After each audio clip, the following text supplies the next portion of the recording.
There's a big divide between managers and their maintenance staff and the level of knowledge and communication between them. The most senior folks at the property management companies or the asset owners are expecting change to happen too quickly. It's very hard for a large company, large operator to admit we're facing 80-90% turnover rates at the site level, right? Because it doesn't look good on them. But at the same time, not talking about it and not doing anything about it is not making those numbers look any better. When they're trying to build something with you, if they're giving their input and you're not seeking it from the people who are doing the actual work, there's a lot of wasted time put into some of this software because some of the stuff is just NA, NA, NA, NA, NA. It doesn't apply. I can get the property managers excited about the product. I can probably get the regional managers excited about the product. I already know I've got, the person with the purse strings excited about it. But that purse string person is so afraid of their site teams that they keep them at arm's length, worried about just the negative feedback they'll get and that they have to start from square one. You incentivize your property manager on hitting their budget, but is that really what you want from them? Or do you want something more sophisticated in how they... So, Mac, I'm going to start with you. Please introduce yourself to the team right here. Yeah. Good to see all you humans and all you note takers and AIs. Anyway, my name's Mac McConnell. I run marketing and business development for RentReady, which is a turn performance management platform. So we handle all the maintenance work after a resident moves out to when that maintenance work is done, and a new resident can move in, and we use software and all sorts of great stuff to make sure that's as efficient as possible. But I'm excited to partner with Adrian and all of you to go deeper into the industry. I spent years and years in the call it the retail industry, meaning facilities management, making sure that repair and maintenance processes operated well at commercial properties, mostly retailers and restaurateurs. Recently, goodness, it's been over a year, joined RentReady to help them expand their go-to-market. And Adrian and I have been getting to know each other and are partnering on some podcasts and some other projects. And so just really excited to be a part of the conversation and learn from all of you. So Adrian, thanks for including us. Definitely, Mac. Excited and also excited to share with all of you that RentReady has joined us, and they are actively supporting our council as a sponsor because, obviously, resources are needed when it comes to, building this as a bigger and better organization. So very appreciative of that and looking forward to meaningful conversations, a lot of contributions, especially turnkey is like a very important part of the maintenance processes. And that's the part where a lot of opportunities, we could see a lot of opportunities for improvement. Nick, turning it over to you. Welcome, sir. Thanks, Adrian. Hi, everybody. Thanks for allowing me to join here today. My name is Nick Hecox. I'm with the Al Angelo Company. I'm the director of maintenance here. We're an owner-operator group based out of the Pacific Northwest, Portland, Oregon area. So met Adrian at a couple of events now, and he shared this invite with me. And so very excited to join you all and hear what you have to say. I know there's a wealth of knowledge here in this group. So excited to get to hear from you. Well, excited to have you on, Nick. And we have another first timer, Russ. Welcome, sir. Thank you. Yeah, I've been watching a lot of them, but this is the first time it actually aligned to be able to jump on. So looking forward to learning and helping out and seeing where we can make multifamily the best industry out there that everybody wants to be a part of. Glad to have you on. Bentley, what I want to do before we actually get into the topic is to go around the virtual table, and for about 30 seconds each, I want for you to share what are some topics that you will find of value for us to discuss here. In a future meetings, we typically leave this for the last minute or two during the meetings, and I don't feel that we allocate enough time for you all to kind of share what are some topics. I want to be able to schedule ahead of time and have meetings, have topics lined up for like 2 months or 3 months in advance, and actually bring more guest speakers that are expert matters on those particular topics to increase the value that we provide to all of us and also to our audience, those that aren't able to join us. So I'm gonna go to you, Vinny, and you have the floor. What are some interesting topics for you? All right. Sorry. I mean, we cover a lot of them already. It's really a lot with issues with training and issues with retention, issues with hiring. Now, add in technology to that mix, expectations by owners, the state of the market, the comps that we have now where I am in Southwest Florida. It's a totally different landscape than what I'm used to from up north in New York and even where I was in other cities when I was there. So it's just constantly changing. I've only been doing this for 8.5 years, so it's still kind of new to me, but I came up quickly and learned a lot of it. And I see the changes, and even just in that short amount of time, even in just the past year, the expectations from some of the ownerships are way beyond what I've ever seen before. And we try to provide it for them, and we try to hit their targets, their KPIs and all this. I know all that, but it just gets tougher, and they're asking us to do it with less. So how do we really time management, I guess, is a big part of it. And getting them to understand, because ownership, even higher up in corporate of management, they don't have the full understanding of what it actually takes on the maintenance level on a boots on the ground, time-wise. Trying to establish that. Now we're using technology and we're taking numbers and putting it to that. They go by those numbers. That's their language. I get it. Owners go by numbers. Corporate goes by numbers. Everything's driven by that. But it's a little hard for us to associate the numbers on the ground. And that's the learning phase that we're not talking about. Like the maintenance guys on the ground, understanding what they're doing and what the numbers on the other side of that are going to mean to ownership, to corporate, and to even themselves, their team, their own team, and everybody else. Thank you, Vinny. I want to go to Guillermo now. Guillermo, what are some topics for future meetings that you would like for us to discuss?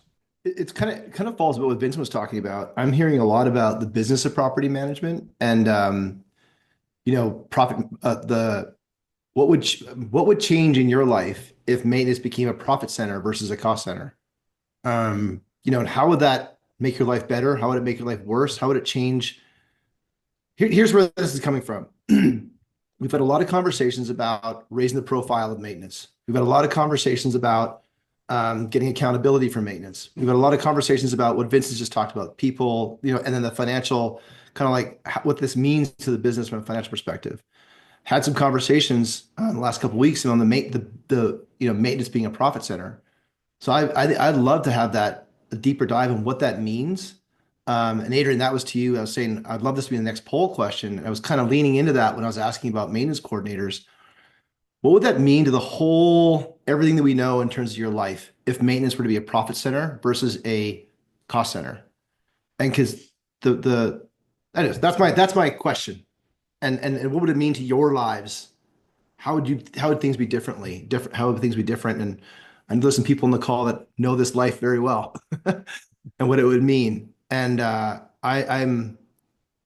see it a lot in SFR, and you see it a lot in BTR. And I just saw Evernest just posted for a multifamily VP today, and they have a profit center. They have maintenance as a profit center is the way they do business. And I'm wondering if this is something that's going to happen.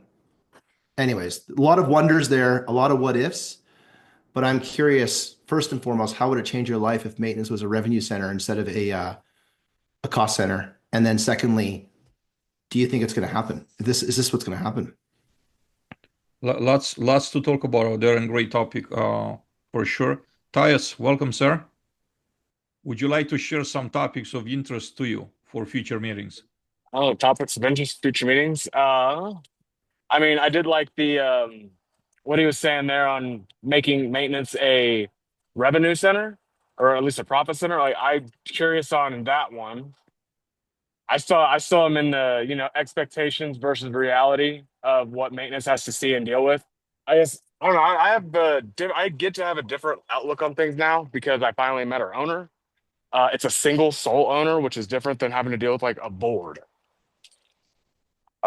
So just maybe explore into like, single owner versus board owned. Got it. Noah. Yeah, well, I mean, one of the topics that I'm really interested in is the one that we're covering today, which is change management. But I think I'll wait to get into that one for our actual conversation. But like Guillermo said, the conversation around maintenance being a cost center, I think would be really interesting. And maybe rather than framing it as a profit center or revenue center, framing it more as a means for cost savings. That's really how I look at maintenance. Is it's a means for finding ways to improve the efficiency on your property and save money. So I think that, finding the ways to bridge the divide between managers and maintenance so that they recognize that their maintenance staff are really there to help them save and to help them maintain their buildings. From what I see, there's a big divide between managers and their maintenance staff, and the level of knowledge and communication between them. So I think that would be a really good conversation that could kind of also tie into how do we, looking at maintenance as less as a cost center and more as a means to saving money or, maintaining a consistent level of income at the property. Appreciate it, Noah. Mac, what would be a topic or, maybe a number of topics that would be of interest to you in the future? Yeah, there were two that jumped out at me as other folks were sharing. I thought Vincent had a good point on the expectations of asset owners. And so the topic idea I've got is, for years and years, asset owners were very focused on growing the top line. That's been a lot harder in the last couple years for all various reasons. We can outline them together. And so the topic is, how are we seeing the asset owner's expectation shift, and what does that mean for, I would call it, property operations efficiency? Meaning if they can't grow, if the owner can't grow the top line the way they want, they're going to find profit somewhere else. And what do we expect them to start pressuring the property management companies on? So that was one topic. And then loosely related to that, is incentive structures across property managers, maintenance supervisors, regionals, all the way up to the corporate office.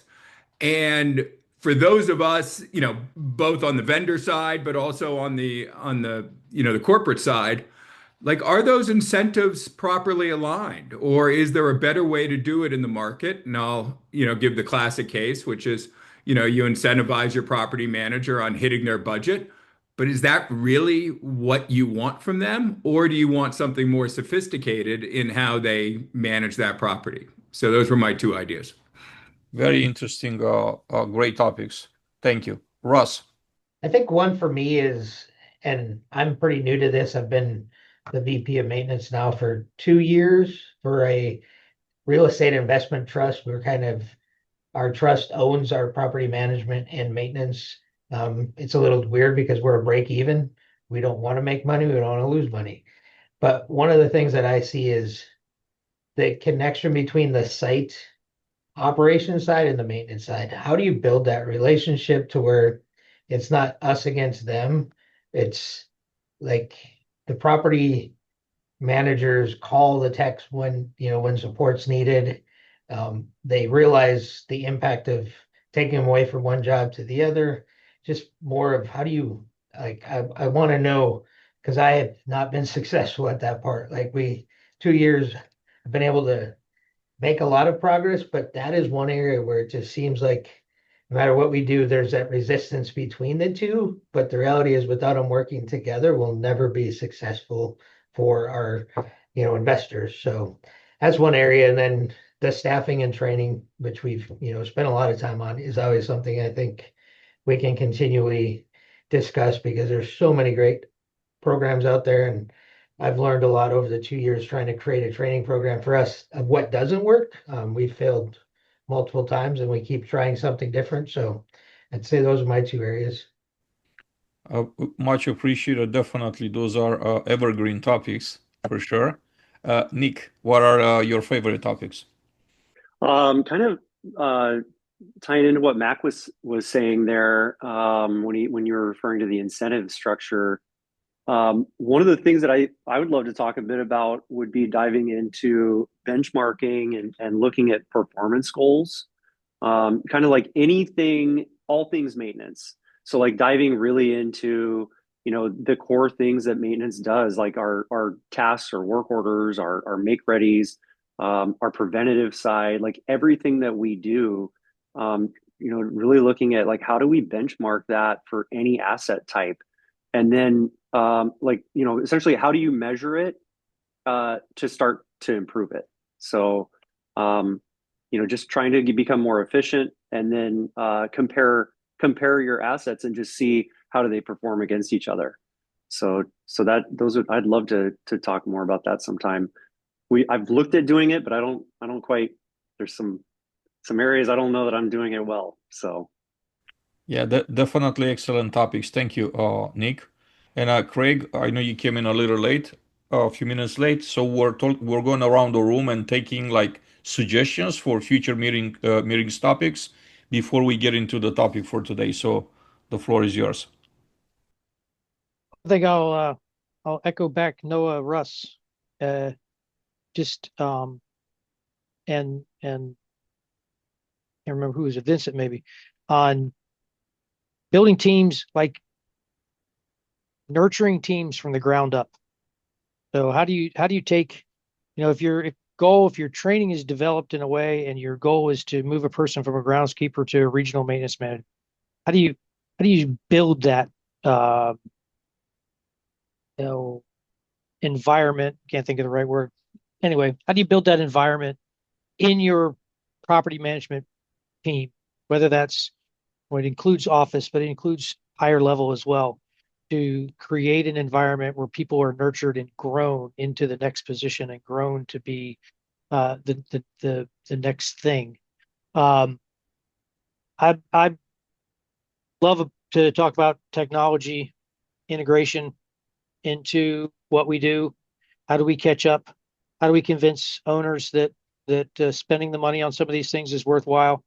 I think we still have a lot of resistance from owners, not even management companies as much as it is owners. I think a lot of times when we talk about third-party management, where owners don't want to spend money on things, but spending money, to what Noah was saying, how do you spend money? How do you look at this in a way that's actually a cost savings?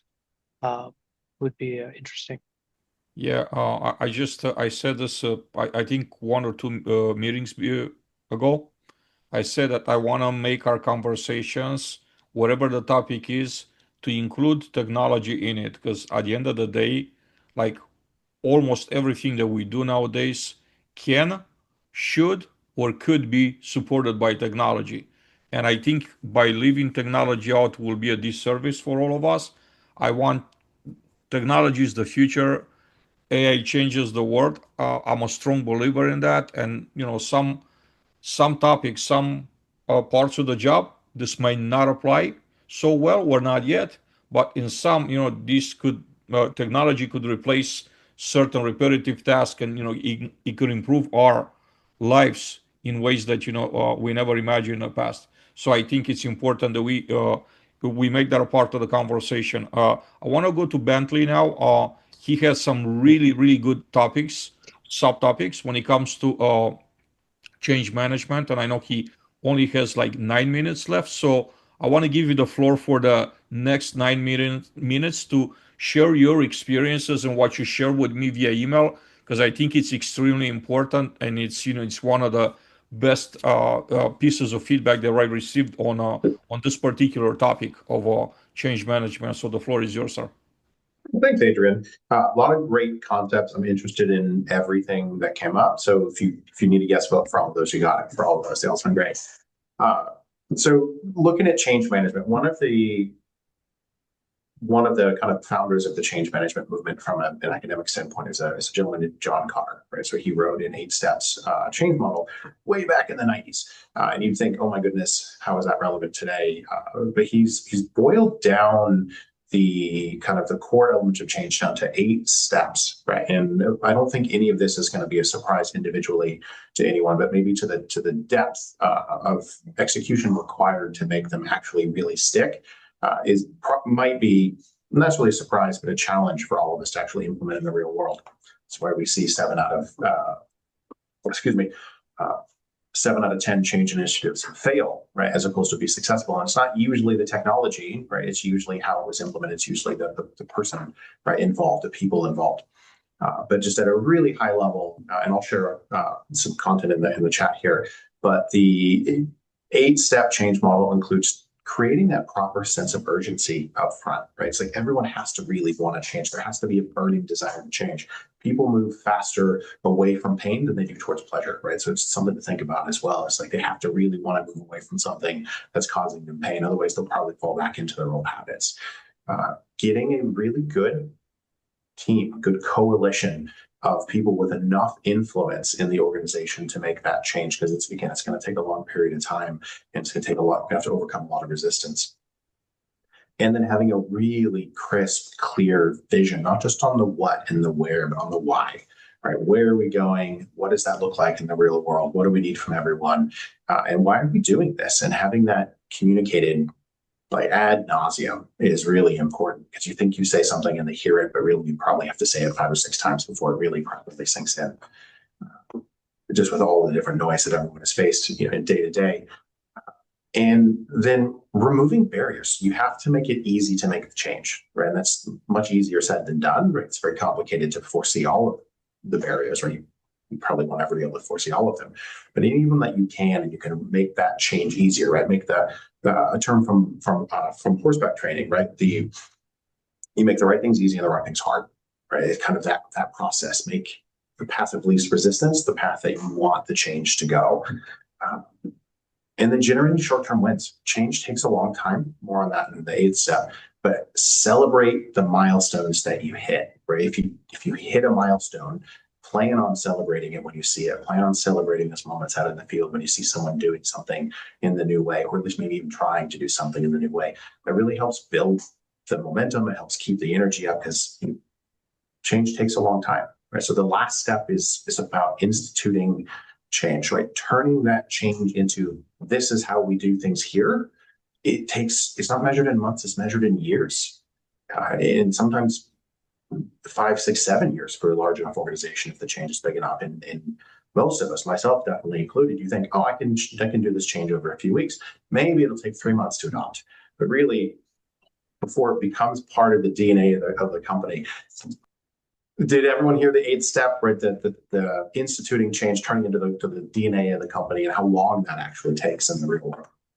Any thoughts or questions on this? This is such an interesting topic. I mean, we all deal with this every single day. Then we're in varying stages of it, right? In our career.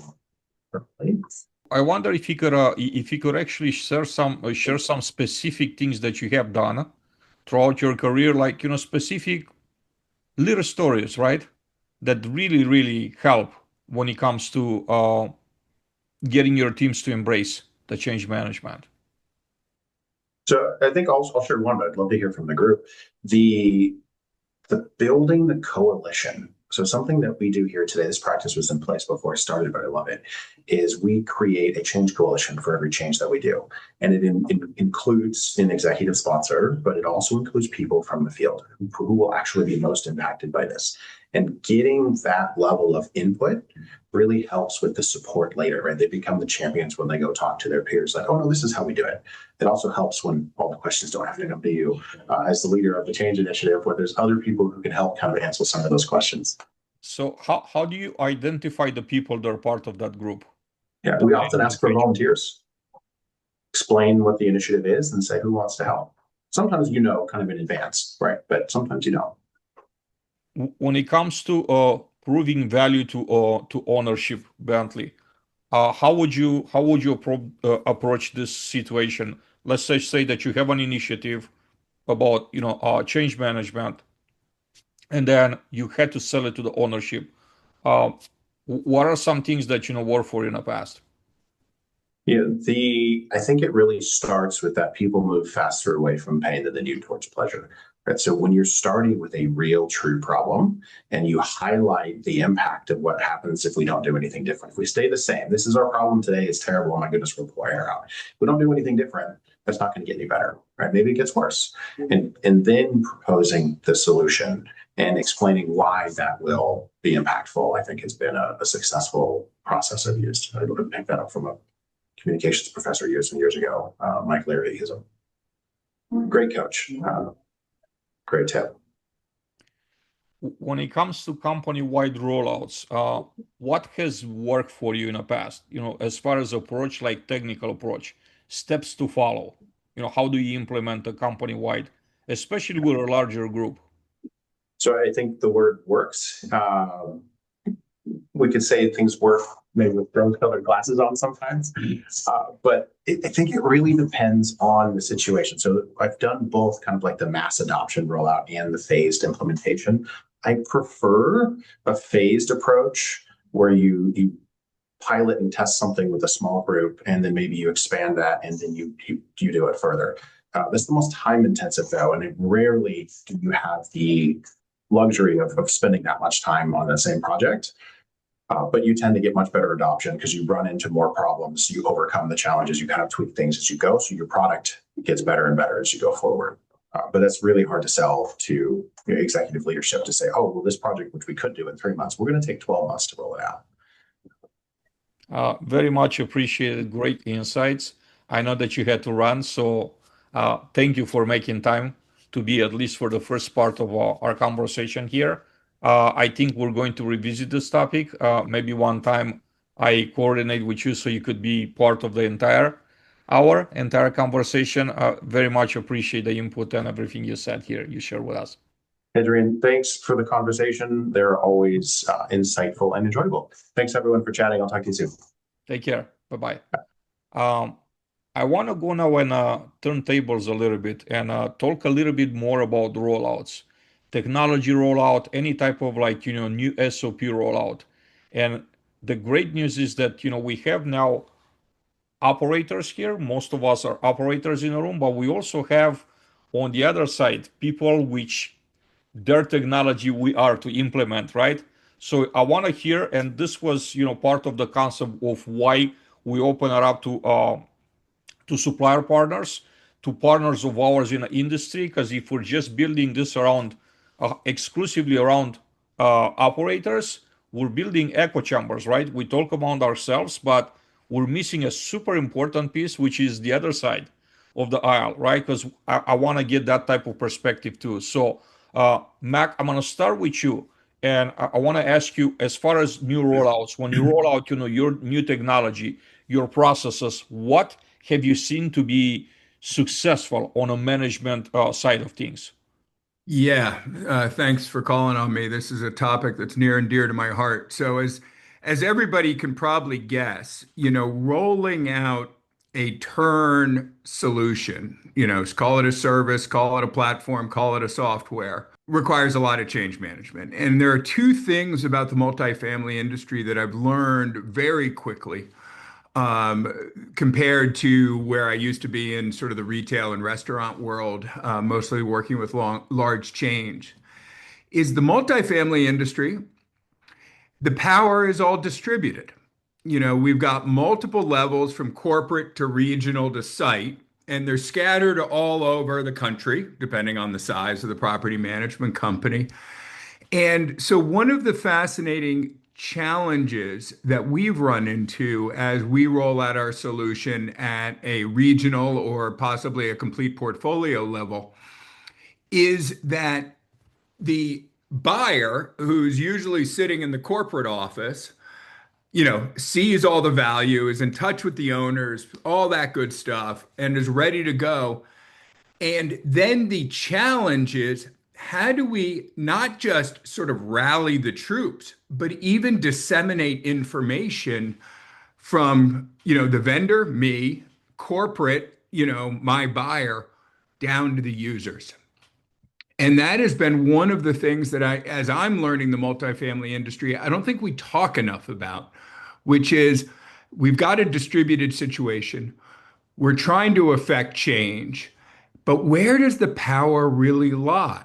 And this has been one of the things that I've learned a lot about is, the corporate officers, the VPs of maintenance are often afraid of their site teams, because the site teams are the ones that ultimately need to get the stuff done day in and day out. But they don't want to accept change. And this is one of the big things that brought me to the topic of incentives, because the site teams, at least in the accounts that I've worked with, don't really have an incentive to change. Corporate and the ownership are looking for change because they're looking at their numbers, but the site teams don't have a motivation to change. And so I don't have an answer to the issue, but it's just something that as a manager, I look at closely of where is the power and who is incentivized to jump on the change wagon. And so that's been one area that I think our industry has struggled with as we've rolled out more software, more services, more stuff to try to help out the site teams, is that they just don't seem terribly motivated to change, nor are the incentives in place for them to change. The other thing that, I've been learning a lot about as I've moved from commercial over to multifamily is what the customers I have worked with are all sitting, and I don't know if this is historical to the industry or just the current economic environment, but everyone is reactive right now. Everyone's just trying to whack the mole, put out the small fires. And I have rarely, with the exception of a handful of what I'll call mid-market property management companies, have not seen many people at different levels in the organization really look across the horizon and say, what does my org need to look like and need to accomplish in 6 months, in 12 months, in 18 months? And instead, everybody's responding to, oh my goodness, occupancy's down, NOI's collapsing, costs are going up. I need to do something today. And we try to combat that to say, hey, we are trying to come in and be a performance management program specific to turns for you. And we're not good. You don't want us to come in and just shove our wares down your throat. You want us to come in and, use the old adage, eat the elephant one bite at a time, where we build goodwill among your site teams so that we can then overlay, the performance elements of getting the turn done as quickly as possible and at the highest quality as possible. And that is one of the other big disconnects that I run into in conversation, is that the corporate office is not willing to give the time for the site teams to mentally get on board before the hammer comes down. And where that usually ends up is, call it quiet quitting, call it full-fledged revolt to whatever the new thing is, in our case, a turn management service. And, it all starts to fall apart. And so one of the things that we're putting in place to try to, sort of smooth the change management is bring our service in, but not, expect the site teams to immediately adjust. Well, let me say it differently. We're trying to set our expectations with the corporate team that two things may happen. That we need to create relationship with the site teams and not change their process that much. We may change their vendors, but we're not going to change their process that much, so that they can start to gain buy-in. And then we start to layer in sort of the mandatory changes that need to come in the organization. So, my net on the whole topic, and I'll shut up after this, is that the most senior folks at the property management companies or the asset owners are expecting change to happen too quickly. And so I was really excited by the previous gentleman who brought up Kotter's 8-step model, because if you really go into Kotter's work, as was pointed out, change takes years, depending on the size of it. And then all of a sudden you take 400 properties that are scattered across 20 different states in 40 different zip codes, and everything gets a lot harder. So I'll be quiet there. But it's a fascinating industry because the power dynamics are very different than they are in the top heavy centralized control companies that at least I've worked for many, many years. A lot to be said, and great intervention out there. I wanted to say that if you add on top of what you just said, the fact that it takes years, and you add like a 80% turnover rate at the site level, I wish you the best of luck with the change management. You got it. Which is because that's just reality that I think it's not talked about enough. And it's very hard for a large company, large operator to admit we're facing 80-90% turnover rates at the site level, right? Because it doesn't look good on them. But at the same time, not talking about and not doing anything about it is not making those numbers look any better. It's not going to lower them. Vinny, I know you had your hand up, sir, so the floor is yours. You're up next. Yeah, I mean, he answered most of what I was going to ask. In the end, there is my initial question is, like, when you're pitching this stuff, because obviously you're pitching the technology to either an owner asset. Who are you actually pitching it to? Is it the actual owner? Do you sit with corporate? How much collaboration is there on those levels? Yeah. Because that's going to gauge your success as well. And I think when it gets down to the level of the actual asset itself on the ground, that's where you're going to face the most resistance. Everybody at the top always seems to accept new technology because, listen, you guys are salespeople too, so you make the numbers look favorable to them, and it's going to over time. And again, that leads what you were saying into my thing of the expectations on the ownership side and the asset ownership side. And the other side of it is, on my side, I can tell you from experience with the two companies that I've been with, when the new technology is rolled out, we're told we have to accept it. We're told it's going to change everything. We're told that you guys have it all figured out. And then when we get the technology and it's only half of what they're saying, we find all these flaws in it.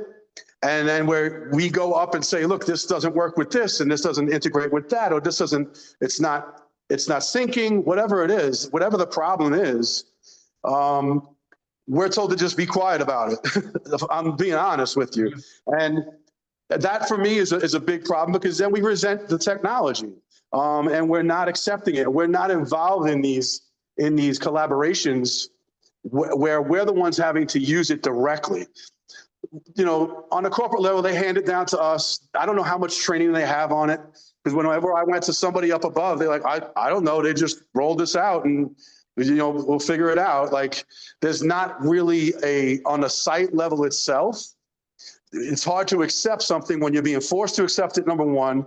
When you come up with flaws in it and you need it to be changed so it helps you, this is something that's really going to help. Don't focus on this, because that's a great thing. But sometimes corporate or asset manager side or ownership side, their priorities are different than ours on the ground. So when they're trying to build something with you, if they're giving their input and you're not seeking it from the people who are doing the actual work, there's a lot of wasted time put into some of the software, because some of the stuff is just NA. It doesn't apply. And when it gets down here, that gets frustrated, because now that's another 20 clicks that we got to hit NA every time, or whatever it is. It just doesn't correlate, and it makes us frustrated. And then we resent the technology, like I said. So I just wanted to say that on that side. Also, Vinny, did you have a direct question for Mac, or it was just a comment to Well, what he was I was just asking like who he sells that to and how much of a collaboration do they accept when they're building these models for software or they're building their models. How much collaboration do they have with besides the people in their company and maybe the ownership side and maybe a corporate person or two, but do they go down to the ground level to seek advice on what should be really applied? Yeah, no, it's a neat question. And we've tried it a bunch of different ways. Generally, our buyer, economic buyer, the person who signs the contract, is a VP of property management or a VP of maintenance, depending on how the organization's structured. We've sold bottom up, starting at the site team and working our way up. We've sold top down. Here's what is fascinating to your point is I haven't bumped into any executives who have said, let me create a buying committee and let me bring in two property managers, two maintenance supervisors, a regional, and maybe somebody from, the asset management side or the finance side or something like that. And let us evaluate Rent Ready as a group. And we don't necessarily like that. That's not my preferred way to sell because now you've got more people who can object. And for the success of our business and the role and, a long-term relationship, it's probably the right way to do it so that we can have representatives. But once again, back to everybody being so reactive, that would slow down the process. Now you're dealing with, calendars that can't be synced. You've got, the property folks who are always called out on an emergency. And so now you've got a buying cycle that elongates, which I hate as the vendor, but so does my corporate sponsor because they feel like they need to show ownership that they're doing something right now. And so if I had a preferred method of selling into, you know, generic property management company, it would be in front of that buying committee because I can get the property managers excited about the product. I can probably get the regional managers excited about the product. I already know I've got, the person with the purse strings excited about it. But that purse string person is so afraid of their site teams that they keep them at arm's length, worried about just the negative feedback they'll get and that they have to start from square one. I've heard this so many times, Mac, that even higher ups will say we don't really want to have service managers meeting because everybody's gonna complain. Well, Yeah. yeah, but are you not considering that maybe some of the stuff, if not most of it or all of it, could be like a legit and also an Yeah. incredible opportunity like for you to learn, and maybe those people nobody really listens to them like ever, and then that's like their only like that's one of the very few opportunities that they have to share feedback. And every negative piece of feedback could be the best gift that you ever been given. Like don't look at it this way that people just want to complain about things. Tyus, you had your hand up, sir, so you're up next. You had a question? Yeah, it kind of changed along with what as I was hearing it. Um, so there's just a disconnect, obviously, from everything top down with the site or with the executives being afraid of really their site teams because we never even see our executives and not really sure why they're nice, cordial, all that whenever they come on site, but then they want to roll out all these things that just don't work or they never asked or they never checked with us. They want people want us to take ownership on site of the things that are happening, but as soon as you look up and go, okay, well, what do you want next? They don't know because they say, oh, well, you're just using this. It doesn't work. We told you it's broken. So how do we fix that? Because it's like almost a communication fear between the two. Like, what can we do to make that better? That's a great question out there. I have some thoughts, but I want to give the floor to Noah right now because he had a hand up. Yeah, speaking from the corporate perspective, I guess, can just kind of, at least my own approach to these things. A lot of times when I'm looking at rolling out something new, it's because we've identified an issue or a pain point in our operations, and the interest, I think, is always in trying to make life easier for everybody. But I think what doesn't necessarily get considered as much is the learning curve for all these people. One thing that I really actually latched onto with what Bentley was saying earlier, and I made sure to open up his link to Kotter's change management stuff because I really want to read through that. But the fact that, especially with larger companies, the success comes after years of change management. And I think that that's something that folks need to really focus on a little bit more. It's very easy to say, hey, we are rolling out this new product, this new program, this new tool, and it's been a few months and we're not really seeing that much engagement or adoption, and feeling like it's a failure, feeling like, oh, this rollout just did not go the way that I wanted to at all we get is complaints, nobody's using it. But really focusing, if you look at it over the long term, you start to see, oh, well, that's really how it did impact. I've got, I've been with my company now for 7 years, and in the last 7 years I've seen successful rollouts and I've seen unsuccessful rollouts. The perfect example from my own experiences is Yardi Vendor Cafe. We rolled that out years ago, and I see people laughing. But we rolled that out years ago because we found out that a lot of our property managers weren't checking their vendors' insurance coverage. And so we ended up, one, having vendors on site that were not properly covered and opened us up to a lot of liability. But also we found out, hey, these vendors, these small mom and pops that aren't required to carry workman's comp, we, at the end of the year, have to go back and pay for workman's comp for however long they were on the property. So I don't think, one, that a lot of that stuff got explained down to our property managers when we rolled it out, but the entire time the issue was and still is that it is not an easy platform to navigate. It's not an easy thing to search in. I still, 7 years later, I'm still kind of learning how to search or 6 years, 5 years, whatever it is. I'm still learning how to search in Vendor Cafe, and I feel like, it's always been an issue. We, from the corporate perspective and, with our training department and the VPs and just our leadership in general, we always said we have to approach this from a positive perspective, the impact that it's going to make on your operations. But we had constant pushback from the property managers and the challenges they have working through it. We still don't have a solution for it, but, it's basically, we just got to a point where we said, all right, well, hey, you guys don't have to search that much. You don't have to worry about signing up the vendors. We've got this one person in the office now that's going to handle all of that. And we dumped it all on one person's plate. And I really don't think it's made the process any faster. I see us taking, multiple months just to sign up a single vendor sometimes. But then on the other hand, I look at other programs that we've rolled out. Like I rolled out an incident response management program earlier this year. And we've had it's a group called Firm.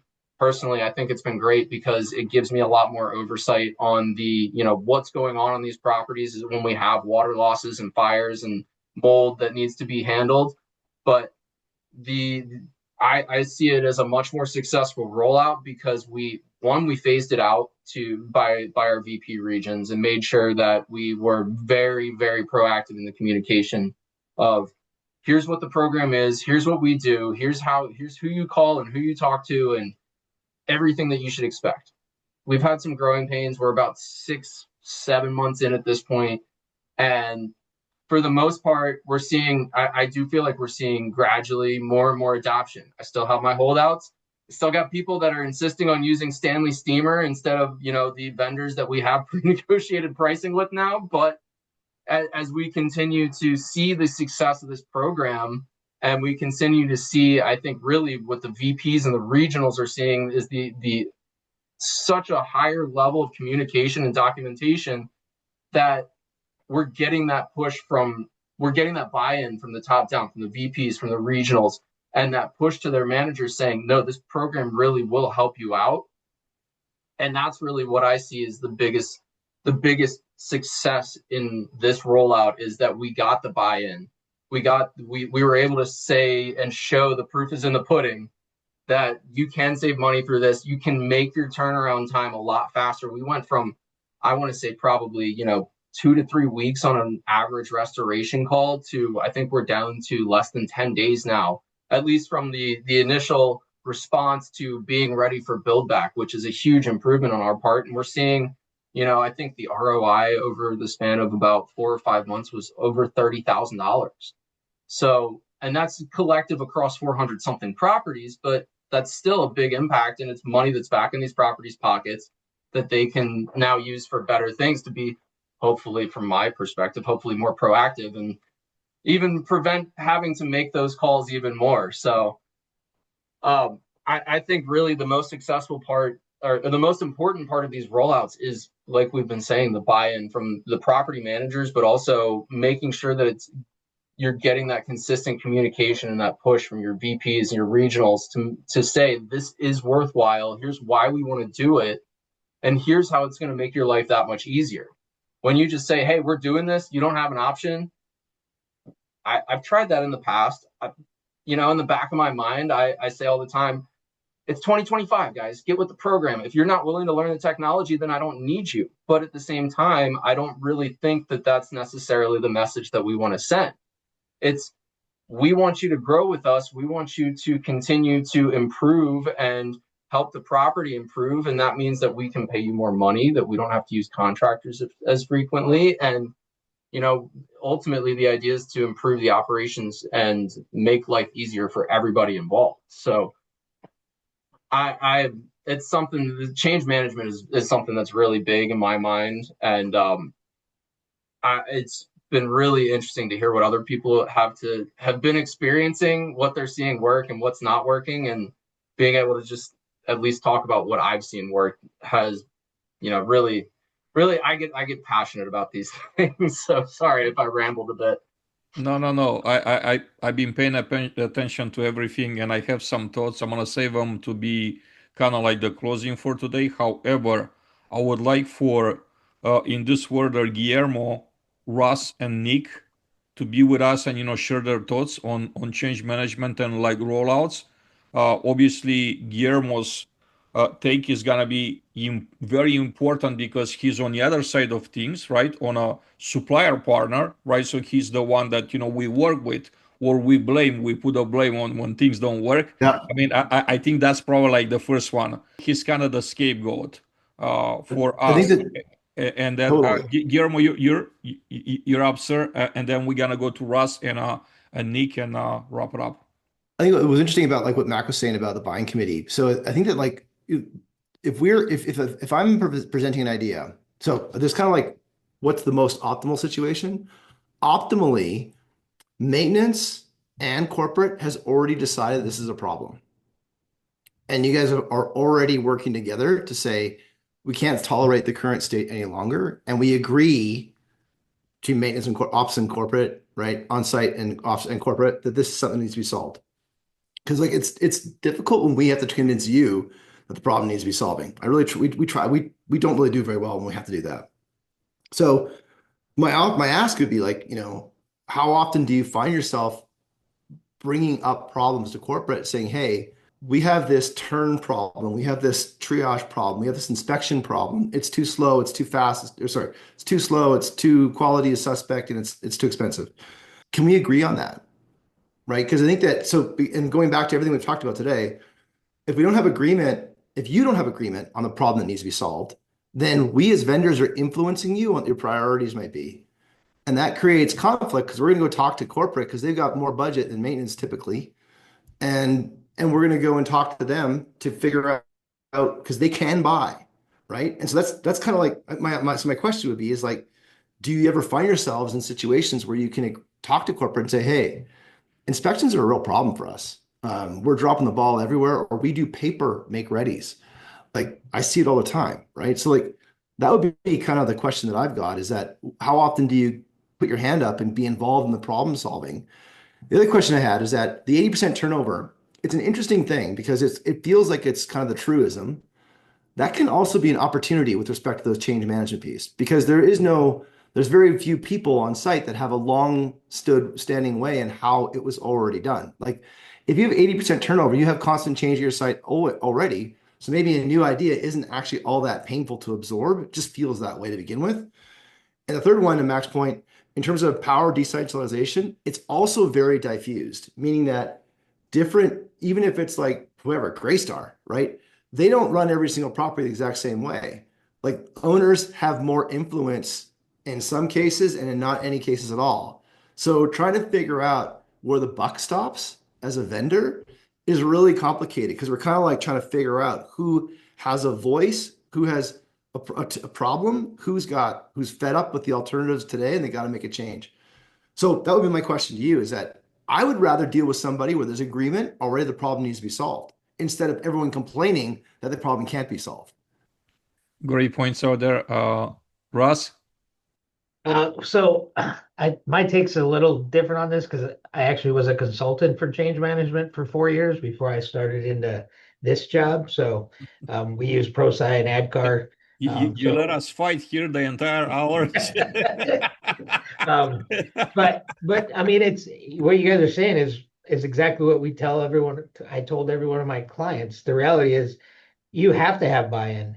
As a VP of maintenance, I would never try to roll out something if I didn't have my team's buy-in. Every initiative we bring to the table, I have at least 2 techs, 2 regional maintenance managers, and somebody from the site operation side sitting on that panel, testing it, breaking it, play with it, break it, so we can prove that we can fix it.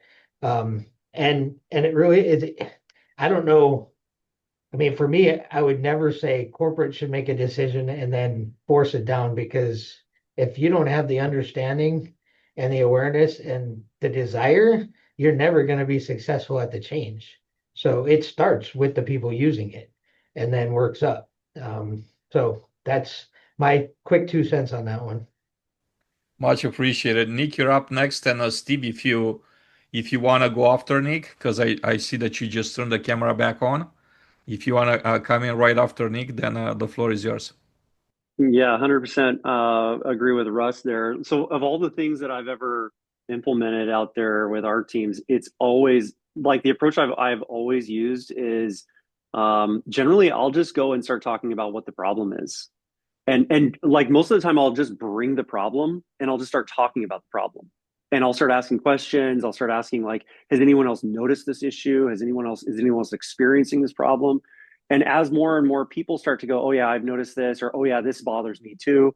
Then we start like kind of collaborating. And generally out of that will come 1 or 2 people that'll just naturally like organically rise to the top of being involved in that conversation. And then throughout that, I'll kind of throw in, okay, well, we're looking at something that might help with this problem. And so I don't just come with the solution. I usually bring the problem and then talk about a possible solution. I don't usually start with, hey, I already have a solution in mind. I don't usually just bring that.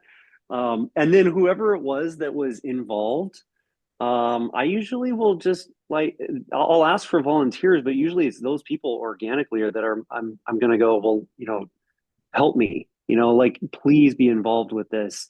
And exactly what Russ was saying, I am a huge fan of rolling things out in small groups.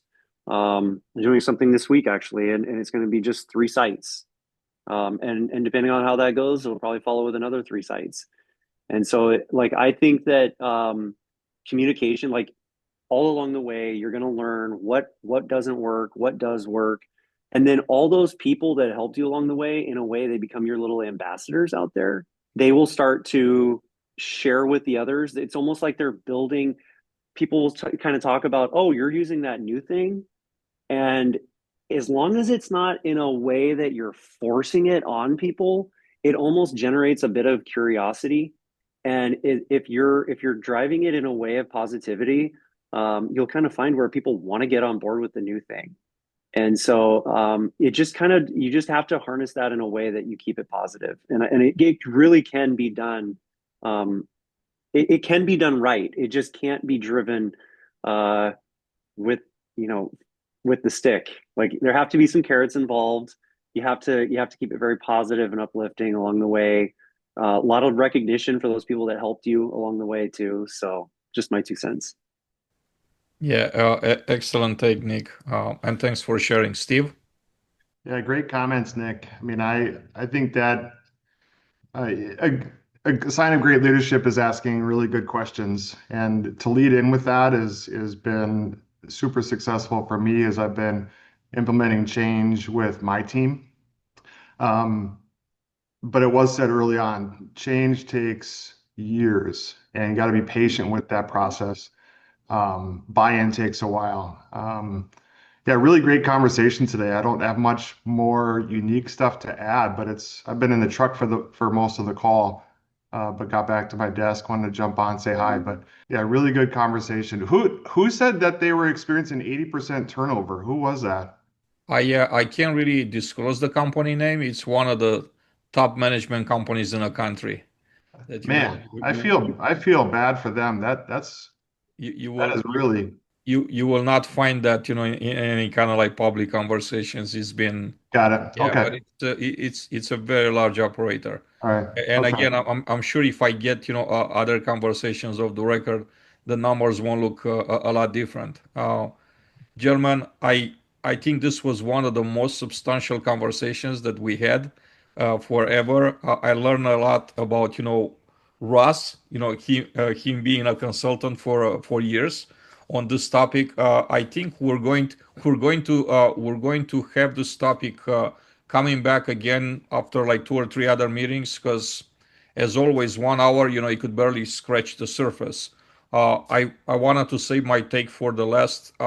What I've been seeing, and what you're basically now certifying, all of you on both sides of the aisle, is that the end user is not involved enough, and that's what's causing the most problems. Who's the end user? Who's the person that's actually is going to use that SOP, that new tool, that new piece of technology, right? It's created outside of their world and is being brought in by people saying we know better than you. And that's kind of, I think, the result is what we're seeing here as far as feedback on both sides. A lot of pain. Hopefully, going forward, we push for this change.